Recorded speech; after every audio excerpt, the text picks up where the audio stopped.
Story 1. This is the story of Mike. Mike managed the warehouse of a hospital.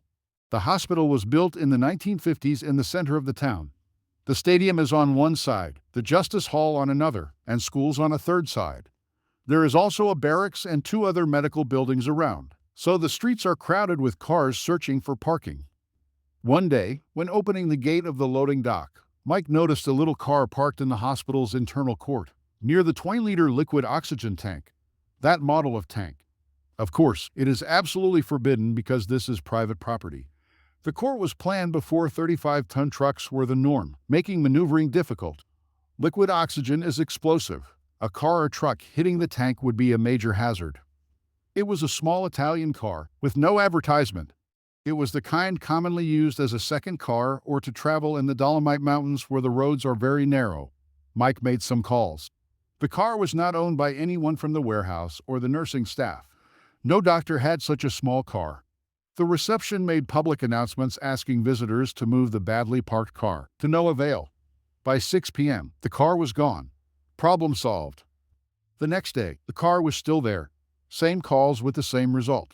Mike called the police, but they could not have it towed because it was on private property. Towing companies wouldn't do it without a police request. By chance, only lorries came to unload medical materials that day.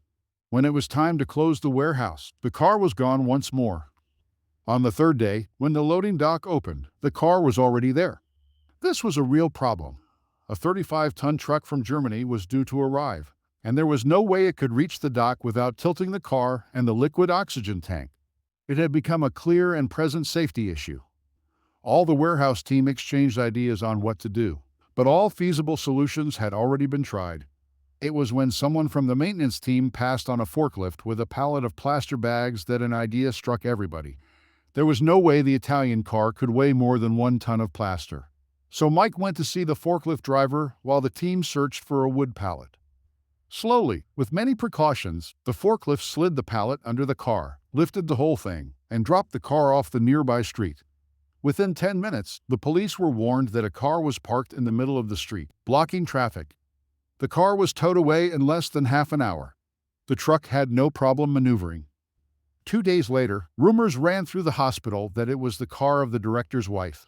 She worked in a medical building some streets away. While everybody found that Mike made a good move, they waited to see what would follow. It had now become a global management issue. Mike was called to the director's office. As soon as he passed the door, he started to explain. "Yes, I know it is your wife's car, but—" The director interrupted. "What? No, I called you for an entirely different matter. I warned my wife several times. She had it coming, that troublesome woman." Until the hospital closed 20 years later, the story was repeated to each new worker and medical student. Put your car on a tree if you want, but don't park in the loading dock court, because Mike will make it disappear. Story 2. I want to preface this by saying I work in a retail outlet. For those who don't know, it's basically an outdoor mall. Parking where I work is always a pain. It's neck and neck for a good parking spot, and on busy days like today, I usually avoid the parking disputes and park in the parking garage, which is pretty far from my job. On my lunch break, when it slowed down, I decided to move my car and park it in front of the store where I work. No big deal. I get a parking spot, start to enjoy my break, and call my partner. After hanging up with my partner, the parking space in front of me opened up as an SUV left, so I pulled into the spot. When I pulled in, I guess there was a car sitting and waiting to take the spot. I hadn't originally seen it because the SUV blocked it. When I pulled forward, the lady in the car went crazy, screaming that I needed to move my car and that what I was doing was illegal. Being a little petty, I stood my ground and refused to move. If the lady had been nice and asked me to move, I would have had no problem doing so. But instead, she decided to go crazy and scream at me, so I stood my ground. Not to mention there were about 5 open parking spots around me that she could have easily taken, including the one I had just pulled out of. I tried to ignore her, hoping she would give up and leave, but I was wrong. She approached my car, screaming at me through my window, demanding I move and insisting what I was doing was illegal. Again, I was ignoring her, hoping she would give up, leave, and take one of the 5 or so parking spots around me. At one point, I rolled down the window and asked her to leave me alone or I would contact the police. She told me, "Forget you," and to call the police. She didn't care since what I was doing was illegal. Then, as I was waiting for her to stop, she started banging on my car window, once again screaming at me and threatening to put her hands on me. As I continued to ignore her, she went around to the passenger side of my car and opened my door, sticking her head in and screaming at me. At that point, I pulled out my phone and contacted the police out of fear of what this crazy woman would do to me. When she saw I was actually calling the police, she got in her car and left. But not quickly enough for me to miss getting her license plate. The police finally showed up, and I gave them the rundown. As I was talking to the police, the lady showed up again, and the other officer went to talk to her. I told the police I wanted to press charges. He told me that even though I could, it likely wouldn't go through considering the police weren't there to witness it. I didn't record it, and had no witnesses, which I was upset about. But as I continued talking to the officer, a wonderful lady approached us and let the officer know that she witnessed the lady try to enter my car. The officer then said I had more grounds to press charges, so I decided to do so. I didn't speak to the crazy lady again, but she really dug her own grave by coming back because even with a license plate number, they couldn't prove it was her. But luckily, she returned, and I had a witness. So after work, I'll be heading to the police station to fill out the paperwork. Story 3. My family is from Gloucester County, Virginia, which is in the southeastern portion of the state in the area known as Tidewater. Gloucester sits at the end of the Middle Peninsula where the York River runs out into the Chesapeake Bay. Founded in 1651, Gloucester had never had an African-American law enforcement officer until my father joined the Sheriff's Department in 1967. It only took 216 years for a county predominantly black to achieve any representation in law enforcement. But hey, this was the 60s. One afternoon, a call came in that a sheriff's deputy in the neighboring county of Middlesex had been shot and that a manhunt was underway spanning 3 counties. The chase proceeded through the woods south from Middlesex, through King and Queen County, and ended up in northern Gloucester County, in an area called Woods Cross Roads. The whole force, all 4 of them, and the sheriff was called out to a shack in the woods where the fleeing suspect had been cornered by the pack of hounds and the 2 sheriff's departments that had been chasing him over 2 counties. The sheriff told my father 2 things he needed to know on the way to the standoff. 1. The sheriff who had been shot made it out of surgery and did not die. Therefore, this was no longer a capital murder situation. 2. The suspect was a black man, and my dad was going to be the one who went in and got him. My father was 25 years old at the time, having just returned from college at Temple University in Philadelphia with his new wife, my mother, and a position in our family's business, my grandfather's funeral home. He was a large man, about 6'5" and 250 pounds, with a mind like a steel trap and a commanding personality.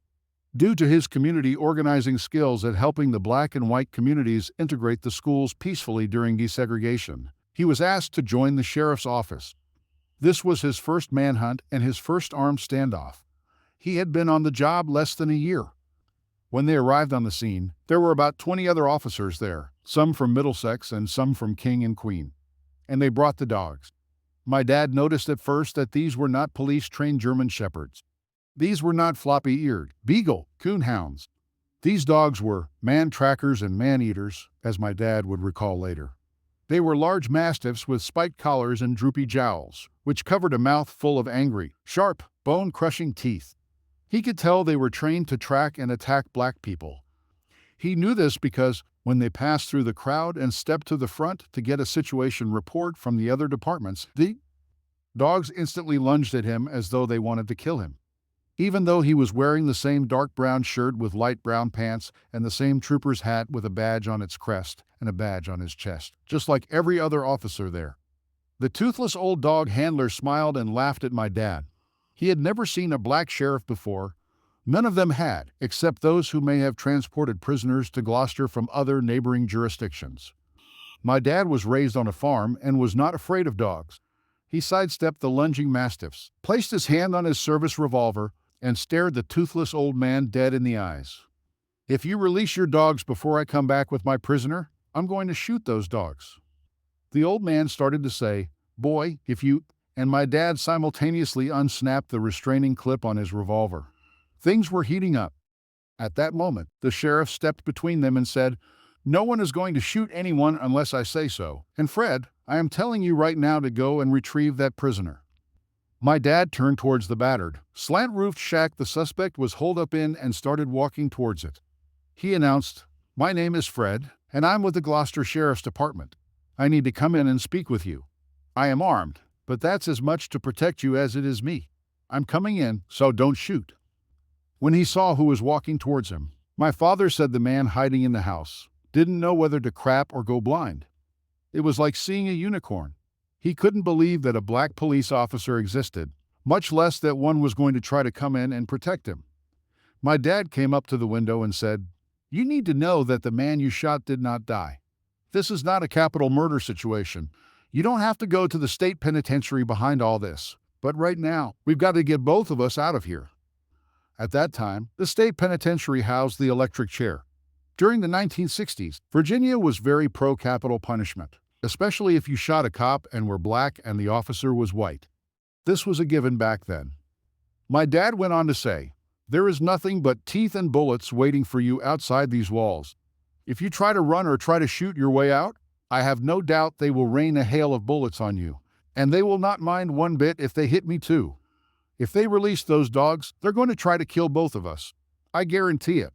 You need to hand me that weapon, put on these cuffs, and stand right in front of me as we go straight to my car." The prisoner complied. My dad grabbed him by the arm and, holding him by the cuffs and the collar with him in front, pushed him towards the door. "I am coming out with my prisoner. Do not shoot or release the dogs," my dad yelled. As they walked straight to his car, my dad could see the leering, hateful eyes of all the other officers on him and the prisoner. He couldn't tell which one they were more mad at. They were ready to go to town on the man they had been chasing through the woods for hours, and now my dad wouldn't even let the dogs chew on him for a little while. Where was the justice in that? To them, he was due to get a good beating, and they all knew it. So at this point, my dad committed an act of what you may call professional revenge or malicious compliance, or maybe you might think of it as a policeman honoring the Eighth Amendment prohibition against cruel and unusual punishment. He announced to the sheriff, "I'm taking him straight to lockup, boss." The sheriff said, "Go ahead," and he tore out of there with his prisoner in the back, lights and sirens flashing. Some of the other cars tried to follow him, but it took them longer to get back to the main road than he did as they were all packed and tight. He arrived last, so his car was closest to the road. He knew the other departments couldn't wait to get their hands on this man and maybe let the dogs take a crack at him too, and my dad wasn't having it. When they reached Route 17, the main road through the county at the time, instead of turning left to go north towards Middlesex or King and Queen, he turned right towards Yorktown. Gloucester County today has the oldest continually running courthouse in the nation.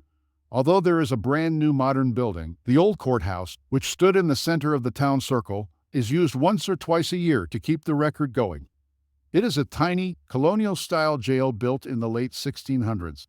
It is really barely more than colonial cages.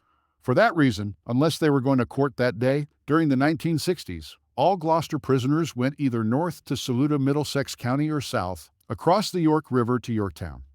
Since they weren't part of the manhunt and weren't expecting him, the York County Sheriff's Department didn't have anyone with an axe to grind against this defendant waiting to tune him up as soon as they could get their hands on him. So that's where my dad took him. As part of the transfer, my dad broke out his old 110 film camera and took pictures of his prisoner, noting in the file that there were no bruises or broken bones on him as he was tendered into custody.